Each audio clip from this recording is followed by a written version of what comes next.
Assalamualaikum warahmatullahi wabarakatuh. Perkenalkan, nama saya Ahmad Zahim Mudzakkir, mahasiswa Universitas Islam Negeri Sunan Gunung Jati Bandung, Fakultas Dakwah dan Komunikasi, Prodi Ilmu Komunikasi, Konsentrasi Jurnalistik.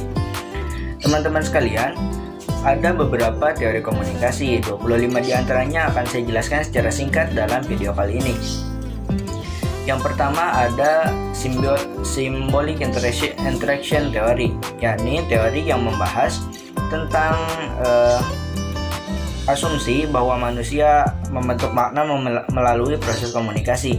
Contohnya, jika seseorang berbuat baik, maka dia akan mendapatkan respon yang baik pula oleh orang lain.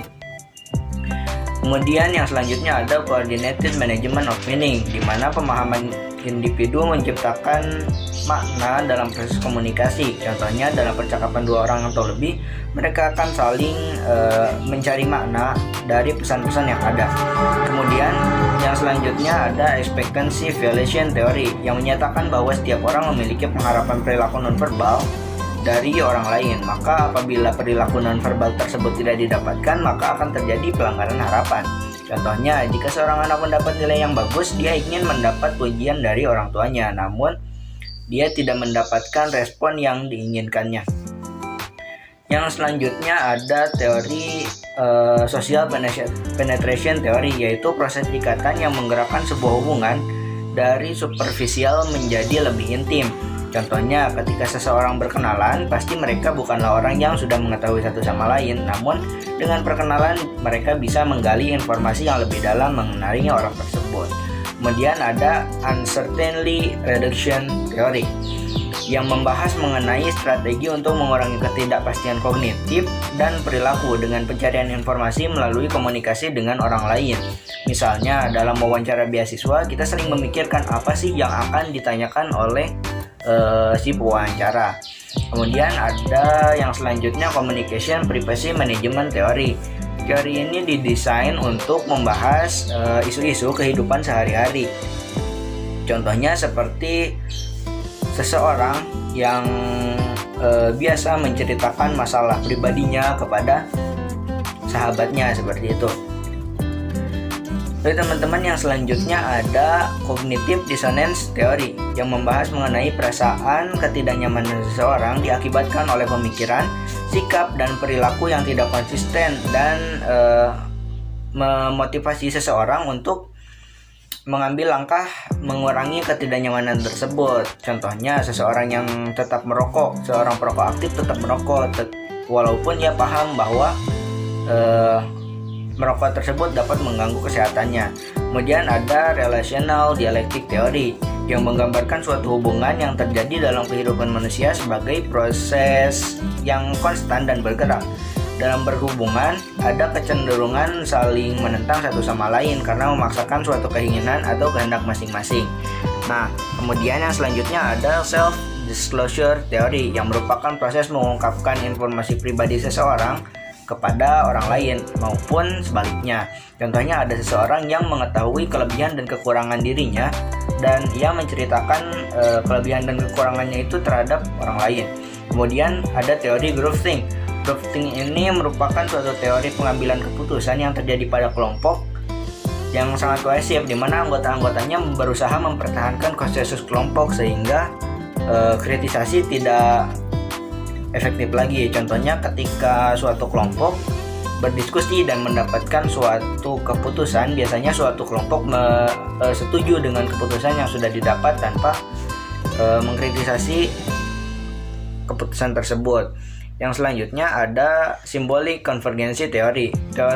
Teori ini menjelaskan tentang fenomena pertukaran pesan dari kelompok yang berimplikasi yang pada hadirnya makna, motif, dan perasaan bersama. Contohnya, dari anggota tim biro iklan berusaha menampilkan ide untuk menampilkan iklan yang akan ditayangkan. Kemudian ada teori strukturasi, yakni teori tentang penciptaan dan reproduksi sistem sosial yang berbasis pada analisis struktur dan agen tanpa memberikan keunggulan pada keduanya. Contohnya, identitas suatu kaum terikat dengan struktur yang mewarnainya, yang didahului oleh hasil nilai dan diskursus sosial yang memungkinkan melakukan aktivitas-aktivitas tersebut sebagai seorang agen. Nah, yang selanjutnya ada teori budaya organisasi. Yang teori ini merupakan teori komunikasi yang mencakup semua simbol komunikasi dan makna dilekatkan pada simbol tersebut. Contohnya suatu organisasi yang menyusun strategi atau rencana dalam mendapatkan kejayaan atau kekuasaan organisasinya. Kemudian ada teori informasi organisasi yang merupakan salah satu teori komunikasi yang membahas tentang pentingnya menjaga kelangsungan hidup organisasi. Contohnya, seorang individu mengelola, mencari dan memverifikasi suatu informasi untuk kelangsungan organisasinya. Kemudian ada teknologi jaringan, membahas perilaku sosial sebagai nodes yang saling berinteraksi menjalin hubungan. Contohnya, seseorang meminta pertolongan teman, kerabat, atau kenalannya yang bekerja di suatu perusahaan untuk memberinya informasi mengenai lowongan kerja di perusahaan tersebut. Yang selanjutnya ada teori kultivasi, yakni teori sosial yang meneliti efek jangka panjang dari televisi pada halayak. Contohnya, semakin sering menonton program televisi, contohnya sinetron, kita bisa beranggapan bahwa sinetron itu adalah suatu realitas. Kemudian ada use and gratification theory, yakni suatu teori yang titik berat penelitiannya dilakukan pada pemirsa sebagai penentu pemilihan pesan. Contohnya, anak-anak secara khusus lebih menyukai menonton televisi dan untuk mencari informasi. Nah, tapi di saat yang sama, anak-anak itu mudah dipengaruhi. Kemudian yang selanjutnya ada media critical theory. Teori ini menentang teori positivis, yang dengan kata lain, teori ini melihat struktur sosial sebagai konteks yang sangat menentukan realitas, proses, dan dinamika komunikasi. Contohnya ada kasus Nenek Ashanti di Situbondo, Jawa Timur beberapa waktu lalu yang memiliki 7 batang kayu jati yang dituduh hasil ilegal oleh pihak perhutani, dan nenek itu mendapat 5 tahun penjara. Nah, ini menuai banyak kritik dari massa yang menuntut agar memberikan rasa keadilan bagi rakyat miskin dengan tidak memandang aspek sosial seperti itu. Kemudian ada teori ekologi media. Teori ekologi media ini sebuah kajian tentang perbedaan individu dan lingkungan sosial diciptakan menggunakan teknologi yang berbeda. Contohnya, ketika seseorang yang biasa memegang handphone memasuki wilayah yang ada larangan memegang handphone, ia akan merasakan suatu kegelisahan atau kehilangan seperti itu. Kemudian ada teori spiral of silence. Teori spiral of silence ini teori yang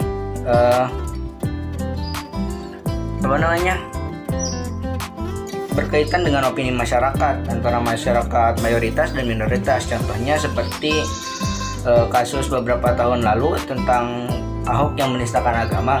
Nah, kaum mayoritas ini berpendapat bahwa Ahok ini benar-benar menistakan agama, sehingga kaum minoritas merasa ragu untuk menyampaikan pendapatnya. Nah, jadi opini kaum mayoritas lah di sini yang diterima oleh masyarakat seperti itu. Nah, kemudian yang selanjutnya ada teori agenda setting, yakni menciptakan kesadaran masyarakat dengan meyakinkan sebuah isu yang dianggap paling baik untuk didengar, dilihat, dan ditampilkan di media massa. Contohnya seperti tim redaksi dari Mata Najwa yang menentukan topik yang akan diangkat tiap minggunya. Biasanya mereka akan mengumpulkan informasi atau isu-isu yang sangat menarik untuk ditampilkan dan menarik perhatian publik seperti itu. Kemudian ada social learning theory. Teori ini menjelaskan bagaimana manusia meniru perilaku yang dilihatnya, terutama dari media massa. Contohnya dari beberapa tahun lalu ada tayangan televisi joget Cesar yang sering ditampilkan di televisi, banyak yang meniru gayanya seperti itu. Kemudian ada face negotiation theory, menjelaskan perbedaan budaya dan merespon konflik yang ada di dalamnya. Contohnya seperti budaya kolektivisme orang Jepang dan budaya individualisme orang Amerika. Kemudian ada teori anxiety atau Uncertainty Management, yang merupakan teori yang mendefinisikan bagaimana manusia berkomunikasi secara efektif berdasarkan keseimbangan kecemasan dan ketidakpastian mereka dalam situasi sosial. Misalnya, komunikasi satu lawan satu, hubungan kekerabatan, dan jaringan sosial. Kemudian ada Conversational Constraint Theory, yaitu hambatan yang ada pada pembicaraan baik budaya atau pribadi mempengaruhi gaya pembicaraan seseorang untuk memenuhi tujuan komunikasi tertentu. Contohnya, dalam budaya kolektivisme yang memandang dirinya saling ketergantungan, lebih mementingkan pembicaraan yang berorientasi pada hubungan atau relasional dan perasaan orang lain. Nah teman-teman, itulah 25 teori komunikasi yang telah saya jelaskan secara singkat. Terima kasih yang sudah menonton. Wassalamualaikum warahmatullahi wabarakatuh.